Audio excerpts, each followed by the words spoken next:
Imaginez un instant la forêt tropicale congolaise, avec toute sa biodiversité millénaire, extrêmement dense, foisonnante.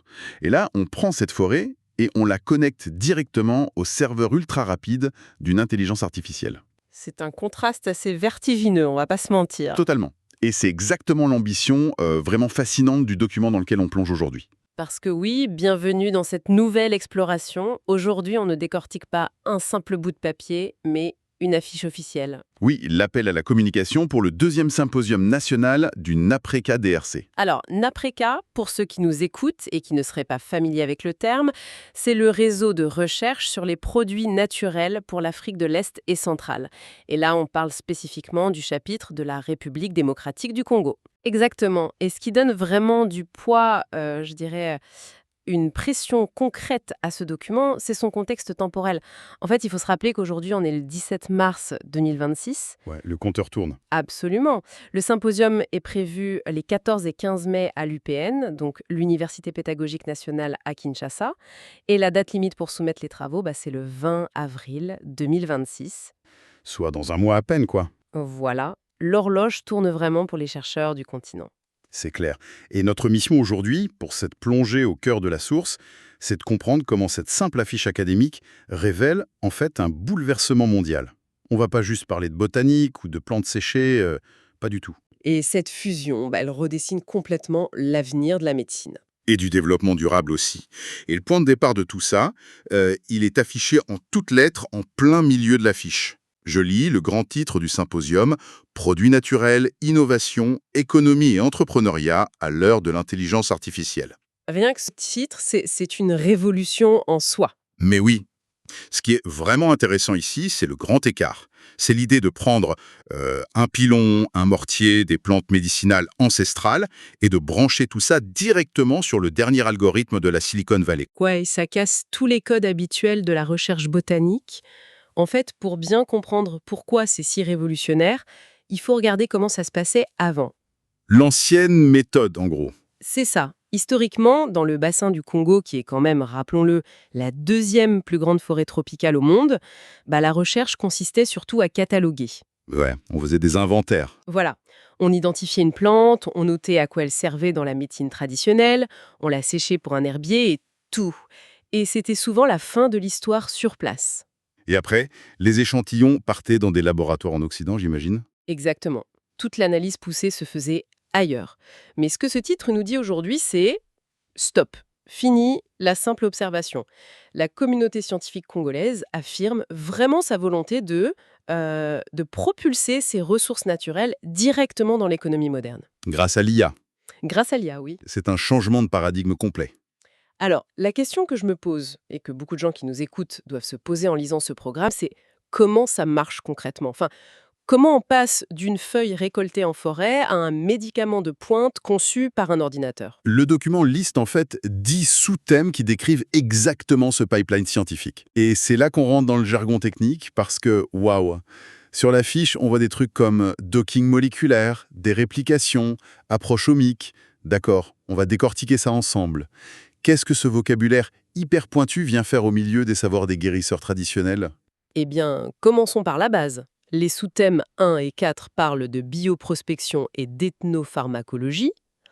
En fait, avant même d'allumer un ordinateur, il faut savoir quoi chercher. C'est logique, on va pas tester toutes les feuilles de la forêt au hasard. Voilà. Au lieu de tester 1 million de plantes à l'aveugle, les chercheurs commencent par écouter les savoirs empiriques des guérisseurs. Si une communauté utilise, disons, la sève d'un arbre spécifique pour calmer des inflammations depuis 300 ans. Il y a de fortes chances qu'il y ait un vrai principe actif dedans. Exactement. C'est une présélection humaine inestimable. Ensuite, on passe au sous-thème 2, l'extraction. C'est là que la chimie intervient pour isoler la molécule. D'accord, donc on a la molécule, mais on en a sûrement des centaines dans une seule plante. Face à cette montagne de données, comment la technologie prend-elle le relais ? Sur la fiche, le sous-thème 3 parle de déréplication. C'est quoi ce truc concrètement ? Alors, la déréplication, c'est sans doute l'une des étapes les plus cruciales. C'est là que l'informatique sauve des vies, ou du moins des années de recherche. Ah ouais ? Imaginez un chercheur qui passe 5 ans de sa vie à purifier une molécule trouvée dans une liane rare. Il est persuadé d'avoir fait la découverte du siècle, et au moment de publier, pof, il se rend compte que sa supermolécule, c'est juste une variante de la caféine. Oh, l'angoisse. Ou un truc déjà breveté depuis 20 ans. Tout à fait. On passe l'extrait de plante dans un spectromètre, ça donne une sorte d'empreinte digitale chimique. Et on injecte ça dans des bases de données mondiales gérées par l'IA. En quelques secondes, l'algorithme compare avec toutes les molécules connues. Et si c'est déjà connu, on jette. On écarte, oui, on déréplique. Ça permet aux chercheurs de concentrer leurs maigres ressources uniquement sur ce qui est 100% inédite. C'est un filtre de nouveauté absolue, en fait. Bon, et une fois qu'on a notre molécule inédite certifiée, comment l'IA sait si ça peut faire un bon médicament? Ça nous amène au sous-thème 6, le docking moléculaire. Si j'ai bien compris, c'est comme une histoire de serrure et de clé, non? C'est la meilleure analogie possible, oui. Imaginez que la maladie, par exemple une cellule cancéreuse ou un virus, c'est une serrure en 3 dimensions hyper complexe. Ok. L'enjeu, c'est de savoir si notre nouvelle molécule naturelle a la bonne forme pour entrer dans cette serrure et la bloquer, ou la débloquer. Et avant l'IA, on faisait ça comment? Physiquement, in vitro, il fallait synthétiser la molécule, cultiver les cellules malades dans des milliers de boîtes de pétri, mettre la molécule dedans et attendre. L'horreur. Des années de travail et des millions de dollars de produits chimiques. Absolument. Le docking moléculaire, lui, déplace tout ça in silico, c'est-à-dire dans le silicium des puces d'ordinateur. Le laboratoire devient complètement virtuel, quoi. Ouais. L'IA modélise la serrure virale en 3D avec une précision atomique. Ensuite, elle modélise la molécule congolaise et virtuellement, l'algorithme va essayer d'emboîter la clé dans la serrure sous tous les angles possibles. C'est un gain de temps hallucinant. Elle simule des millions d'interactions à la seconde en calculant les forces magnétiques, la stabilité. Elle identifie les meilleurs candidats avant même qu'on touche à une seule éprouvette. C'est une compression temporelle folle. Et alors, il y a un autre terme sur l'affiche, la métabolomique, ou les approches omiques. Comment ça s'intègre dans ce labo virtuel? Alors, les approches omiques, ça permet d'avoir une vision holistique. Au lieu de regarder juste l'effet d'une molécule sur une cible précise, on regarde l'organisme entier. Ah, on dézoome en fait? C'est ça, l'IA permet d'observer comment l'introduction de ce remède modifie la totalité du système biologique à un instant T. Ça permet de prédire les effets secondaires bien plus tôt. Ok, je récapitule parce que le pipeline est redoutable.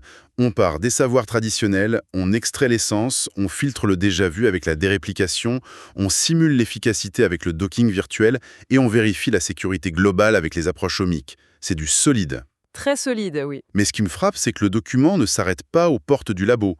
L'affiche passe soudainement à des trucs très business. Les sous-thèmes 9 et 10 parlent d'innovation, de bioéconomie, d'entrepreneuriat scientifique.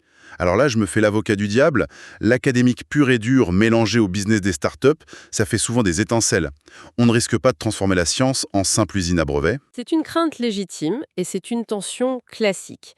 Mais dans ce contexte précis, en Afrique centrale, ce focus sur la bioéconomie et le transfert de technologie, c'est un mécanisme de protection vital Contre quoi? contre la biopiraterie historiquement. Pendant des décennies, le schéma était toujours le même. Les laboratoires du Nord venaient utiliser les savoirs locaux pour trouver des plantes et repartaient avec les échantillons. Parce qu'ils étaient les seuls à avoir les labos à plusieurs millions de dollars pour faire les tests, j'imagine. Exactement. Le criblage à haut débit, c'était hors de prix. Du coup, l'innovation, le brevet, la start-up et les milliards de profits se faisaient en Europe ou en Amérique, et la RDC fournissait juste la feuille brute sans capter aucune valeur ajoutée. Et c'est là que l'IA renverse la table. En déplaçant les tests coûteux vers des simulations informatiques, on pète la barrière financière. Mais totalement. Vous n'avez plus besoin d'un bâtiment rempli de bras robotisés, vous avez juste besoin d'ordinateurs puissants et de brillants data scientists. Et ça, le Congo les a. Ce symposium affirme que cette recherche de pointe peut se faire sur le sol congolais. Et l'entrepreneuriat là-dedans.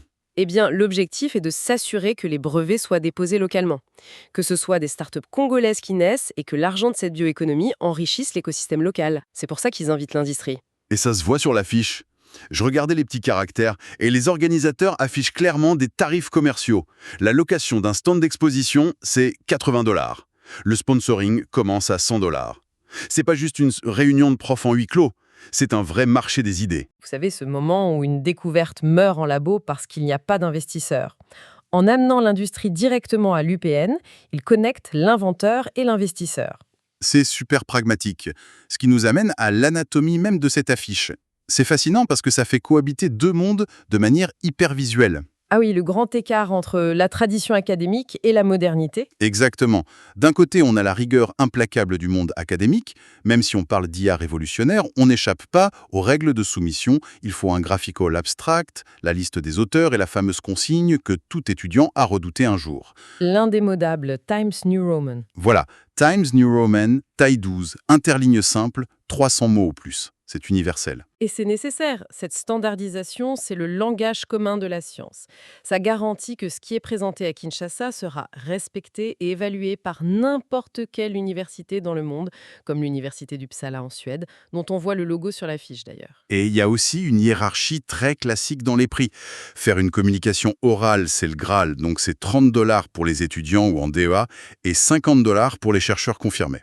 Par contre, un poster, c'est un peu moins prestigieux, donc c'est 20 $ pour les étudiants et 30 pour les chercheurs. Mais le plus captivant, comme vous disiez, c'est la cohabitation des mondes. Regardez tout en bas de l'affiche. Oui, le paiement dit. Voilà, juste sous l'option classique de virement sur compte bancaire, ils ont mis 2 énormes codes QR. Des codes QR pour payer par mobile money, avec écrit scan et soumettre, et des numéros WhatsApp en infoligne.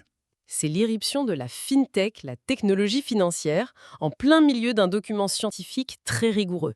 C'est fou de voir des numéros WhatsApp, genre plus 243 81, directement sur un appel à chercheur international. En quoi c'est si révélateur de leur écosystème, en fait? C'est du pragmatisme à l'état pur. Le système bancaire traditionnel peut être lourd, lent, avec des frais internationaux énormes. Pour un jeune chercheur, c'est un frein. Le mobile money, ça permet d'esquiver cette bureaucratie. On scanne et c'est payé. En quelques secondes, via un smartphone. C'est l'inclusion financière immédiate. Et c'est ce qu'on appelle le saut technologique ou leapfrogging. C'est-à-dire sauter une étape de développement? Exactement. L'Afrique ne s'embête pas à reproduire les infrastructures lourdes il y a 50 ans. Elle intègre directement les solutions de demain. L'IA pour les médicaments et la fintech pour payer la conférence, pour accélérer sa science. Quand l'ethnopharmacologie de pointe est financée par un simple scan sur un écran de téléphone, on est vraiment dans une nouvelle ère. C'est la modernisation des outils du quotidien au service de la grande science. Tout à fait. Alors, pour récapituler cette plongée, ce symposium de mai 2026 à Kinshasa, c'est bien plus qu'une date sur un calendrier. C'est vraiment la cartographie d'une nouvelle époque. On prend la biodiversité du bassin du Congo, on ajoute les savoirs ancestraux et on booste tout ça à l'intelligence artificielle pour créer une bioéconomie locale forte et souveraine. Et toute cette accélération radicale, ça soulève quand même une question vertigineuse pour l'avenir. Une question que je voudrais soumettre à la réflexion aujourd'hui. Je vous écoute. La mécanique de la propriété intellectuelle, les brevets. Tout ça a été pensé pour un monde où la découverte prenait des décennies et se faisait physiquement en labo. Ouais, un vieux système, quoi. Exactement. Alors, imaginons qu'un algorithme modélise en un temps record un remède traditionnel congolais, numérise tout et trouve instantanément la molécule miracle contre une maladie mondiale. Un processus qui prenait 15 ans prend maintenant 3 secondes de calcul. D'accord, je vois où vous voulez en venir. À qui appartient l'invention dans le droit international? Ah, la question qui tue. Est-ce que c'est l'IA qui a simulé la réaction, le data scientist qui a codé la requête, ou bien la communauté traditionnelle qui connaît les propriétés de cette plante depuis des siècles, bien avant qu'on la numérise? Waouh, le cadre juridique mondial n'est absolument pas prêt pour ça. Non, pas du tout. C'est un immense défi éthique et légal pour la bioéconomie de demain. Eh bien voilà une pensée profonde à digérer pour toutes les personnes curieuses à l'écoute.